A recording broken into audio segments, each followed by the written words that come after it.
नमस्कार, मैं एस्ट्रो गुरु डॉक्टर ज्योति जोशी आज के भाग में आप सभी ज्योतिष प्रेमियों का, मान्यवरों का हार्दिक स्वागत करती हूँ। आज के भाग में मैं आपके सामने महाराष्ट्र के मुख्यमंत्री उद्धव जी ठाकरे की पत्रिका का विश्लेषण करने जा रही हूँ। महाराष्ट्र का राजकारण, समाजकारण और ठाकरे परिवार के बीच पिछले कुछ दशकों से बहुत करीबी रिश्ता रहा है। इसीलिए ठाकरे परिवार की ख्याति सिर्फ महाराष्ट्र में नहीं बल्कि राष्ट्रीय स्तर पर भी पहुंच चुकी है। फिलहाल वे राज्य में सत्ता में है। उद्धव ठाकरे खुद मुख्यमंत्री है। वास्तव में भले ही भाजपा को बहुमत मिला हो, लेकिन हम जानते हैं कि शिवसेना, एनसीपी और कांग्रेस, इन तीनों दल एक साथ सत्ता में आए शुरू से ही संघर्ष कर रहे हैं। महाराष्ट्र के मौजूदा राजनीतिक हालात को देखते हुए हम राजनीति के महत्वपूर्ण लोगों की पत्रिकाओं का पिछले भाग से विश्लेषण कर रहे हैं।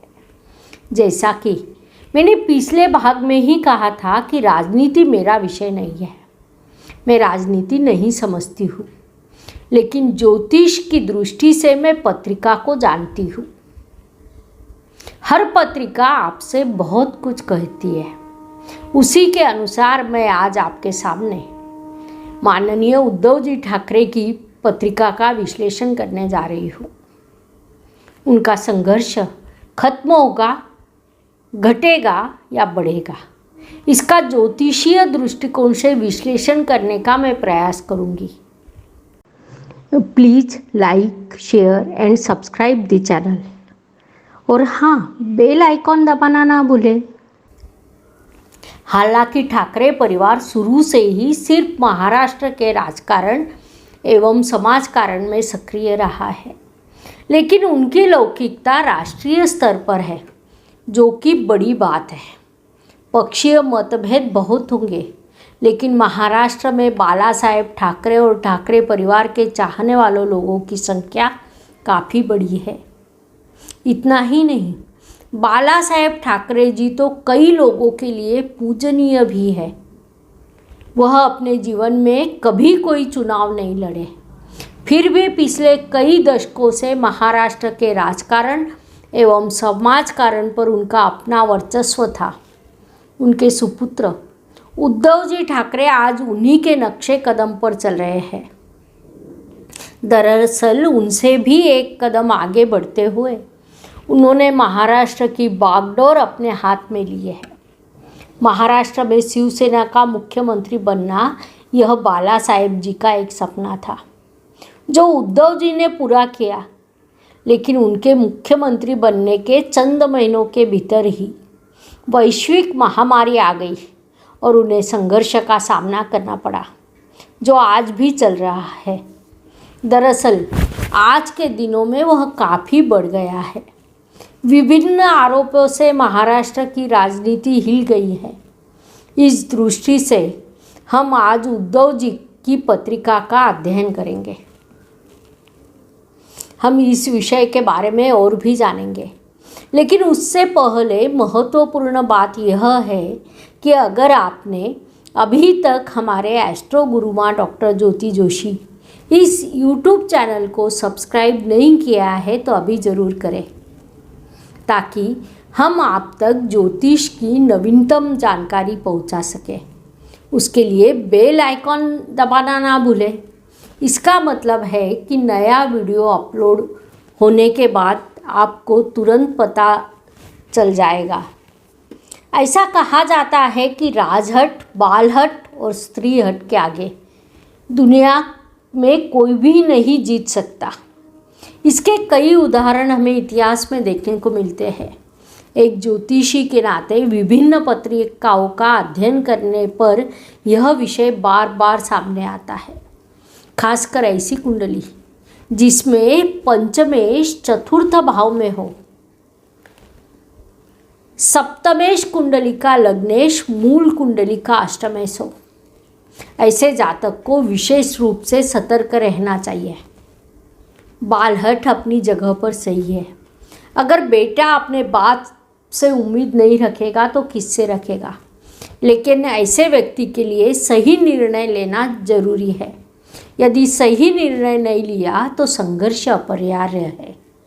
जी हाँ, हम यह सब महाराष्ट्र के मुख्यमंत्री उद्धव जी के पत्रिका के बारे में बात कर रहे हैं। उद्धव जी ठाकरे की पत्रिका कन्या लग्न की है।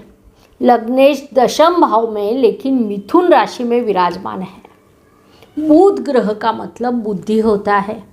ऐसा बुध स्वराशि में दशम स्थान में है।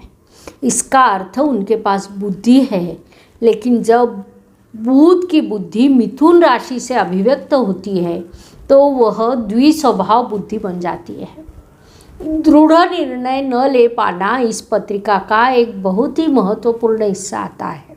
इसीलिए जब हम ऐसे जातक के करियर के बारे में सोचते हैं तो सही समय पर कोई ठोस निर्णय न लेना उनके जीवन में कई सवाल खड़े करता है। कन्या लग्न और सिंह राशि यानी के चंद्रमा व्यय स्थान में है और वह राहु से युक्त है। राहु चंद्र का गठबंधन उन्हें लगातार भ्रमित करके दृढ़ निर्णय लेने में कठिनाइयाँ उत्पन्न करता है। नतीजन निर्णय लेने में गलतियाँ होती है और उन पर लगातार प्रतिकूल प्रभाव पड़ता रहता है। पत्रिका के पंचमेश शनि और गुरु महाराज दोनों ही वक्री अवस्था में है। इसके अलावा लग्नेश बुध भी वक्री है। इस पत्रिका के महत्वपूर्ण ग्रह शनि, बृहस्पति और बुध केंद्र स्थान में है, यानी चतुर्थ और दशम स्थान में है। वास्तव में यह अच्छी स्थिति कहा जा सकती है, लेकिन ये तीनों ग्रह वक्री अवस्था में है और उनका प्रतिकूल प्रभाव कहीं न कहीं उन पर पड़ता है। उद्धव जी की पत्रिका को देखा जाए तो उन्हें 2012 में गुरु की महादशा शुरू हुई। इसकी शुरुआत दिसंबर 2012 में हुई थी, यानी 2013 में उनका वजूद सामने आने लगा। गुरु की महादशा में उनकी सौम्य प्रगति शुरू थी। शनि की अंतर्दशा में प्रगति आगे बढ़ी, लेकिन संघर्ष जारी रहा।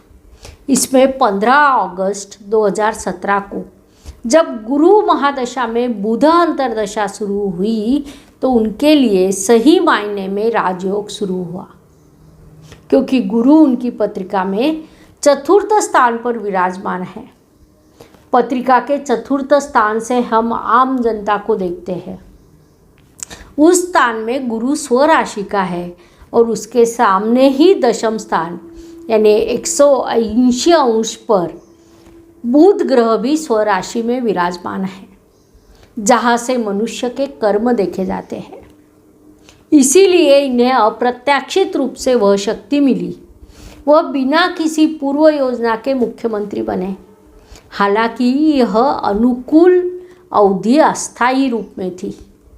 गुरु महादशा में बुध की अंतर्दशा 27 अक्टूबर 2020 को समाप्त हो गई। अब उन्हें केतु ग्रह की अंतर्दशा शुरू हुई, जिसमें उन्हें बहुत संघर्ष दिया है। उसके बाद उन्हें गुरु महादशा में शुक्र के अंतर्दशा शुरू हुई।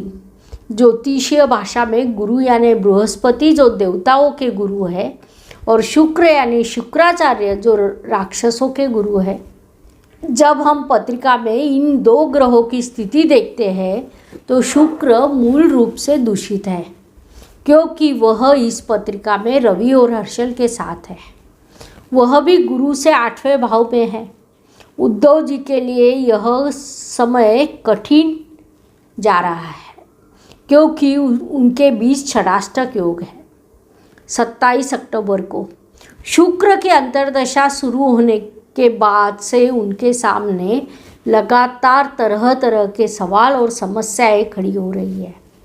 साथ ही 7 अप्रैल से गुरु में शुक्र और उसमें रवि की अंतर्दशा शुरू हुई और 26 मई तक वह थी। उसके बाद 15 अगस्त तक चंद्रमा की अंतर्दशा रहेगी। इन सभी ग्रहों की स्थिति को देखते हुए यह समय उद्धव जी के लिए कड़ी परीक्षा का कहा जा सकता है। अत्यंत कठिन संघर्ष के साथ अब उनकी यात्रा शुरू होगी। कुल मिलाकर इस पत्रिका की स्थिति को देखें तो इस परेशानी का सबसे बड़ा कारण उनका अतिरिक्त पुत्र प्रेम या पुत्र की मर्जी से लिए गए फैसले हो सकते हैं। परिणामवश यह काल उद्धव जी के लिए बेहद मुश्किल है। दरअसल उनकी पत्रिका में राजयोग लिखा है। हालांकि राजयोग गुरु महादशा समाप्ति के बाद सही मायने में कार्यान्वित होगा। आज वे अपनी प्रतिष्ठा खुद ही खो सकते हैं। वैसे योग उनकी पत्रिका में है। गुरु महादशा में शुक्र की अंतर्दशा और उनकी प्रतिष्ठा को कलंकित करने का योग है, क्योंकि पत्रिका के चतुर्थ स्थान में गुरु और शनि की युति है। जैसा मैंने पहले भी कहा, बृहस्पति देवगुरु है और हम धर्म के अनुसार कार्य करने का संकेत देते हैं। उनके साथ बैठे शनि महाराज खुद ही न्यायाधीश है। अगर धर्म में कहीं भी कुछ गलत होता है तो शनि दंड देने के लिए उद्युक्त होते हैं। जब हम इन सभी स्थितियों के बारे में सोचते हैं तो आने वाला समय उद्धव जी के लिए अत्यंत कठिन होगा। इस दौरान उनके दुश्मन या विरोधी और मजबूत हो जाएंगे। उनके सहकर्मी या जिनके साथ उन्होंने गठबंधन किया है वे उन्हें धोखा देंगे, ऐसी ग्रह स्थिति कह रही है। ऐसे में यह समय उनके लिए बेहद कष्टप्रद होने वाला है। इन सभी बातों में हम जब अगले काल अर्थात गुरु के बाद शनि महादशा पर दृष्टि डालते हैं तो नवांश पत्रिका में शनि उच्च राशि में स्थित है। साथ ही चूँकि वह रवि के साथ है तो सही मायने में वह सत्ता शक्ति देने वाला ग्रह साबित होगा। गुरु या बृहस्पति वह ग्रह था जिसने उन्हें अस्थायी सत्ता प्रदान की। जैसा कि मैंने पहले कहा, मैं राजनीति के बारे में नहीं जानती, मैं कोई राजनीतिक विश्लेषक भी नहीं हूँ। हालांकि उद्धव जी की पत्रिका का कहना है यह सत्ता ज़्यादा दिन नहीं चलेगी। गुरु की महादशा के बाद जब उन्हें शनि की महादशा शुरू होगी तब उन्हें सत्ता प्राप्त होगी और वो काफ़ी हद तक स्थिर रहेगी। जब हम ज्योतिष के अत्यंत महत्वपूर्ण उपविभाग अष्टक वर्ग को देखते हैं तो उसमें 5वें स्थान को बेहद कम अंक प्राप्त हुए हैं।